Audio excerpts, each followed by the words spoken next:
Welcome back. आपको बताएं, जाली फैंसी गैर कानूनी नंबर प्लेट्स लगाने वालों के खिलाफ कार्रवाइयों में तेजी।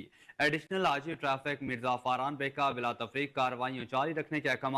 रवा माह जाली फैंसी गैर कानूनी गैर नमूना नंबर प्लेट्स लगाने वालों को 52,000 से जायद चालान टिकट जारी किए गए थे। Chief crime reporter Waseem Sabir से गुफ्तगू करते हुए डीआईजी ट्रैफिक ने बताया कि नंबर प्लेट्स में छेड़छाड़ रद्दोबदल पर 34,000 से ज्यादा मोटरसाइकिलों को चालान टिकट जारी किए गए। 6,000 से ज्यादा कारों को गैर नमूना फैंसी नंबर प्लेट्स लगाने पर जुर्माने किए गए। 1,295 से ज्यादा मोटरसाइकिलों और गाड़ियों के खिलाफ जारी नंबर प्लेट्स लगाने पर सख्त कानूनी कार्रवाई की गई। ई चालान और कैमरों से बचने के लिए नंबर प्लेट्स के हिंसों को छुपाने पर 2,000 से ज्यादा मोटरसाइकिल गाड़ियों के खिलाफ कार्रवाई की गई। 17,000 से ज्यादा कमर्शियल गाड़ियों को भी नंबर प्लेट्स में रद्दबदल पर भारी जुर्माने और सख्त कानून कार्रवाई की गई। उनका मजीद कहना था कि सूबे भर में कमर्शियल नॉन कमर्शियल हर किस्म की गाड़ियों के खिलाफ कार्रवाइयां जारी हैं। नंबर प्लेट्स गाड़ी की पहचान है, गाड़ी की पहचान को छुपाना कानूनन जुर्म है।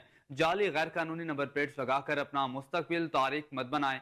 शहरी एक्साइज की रजिस्टर्ड और नमूने के मुताबिक नंबर प्लेट्स का इस्तेमाल करें।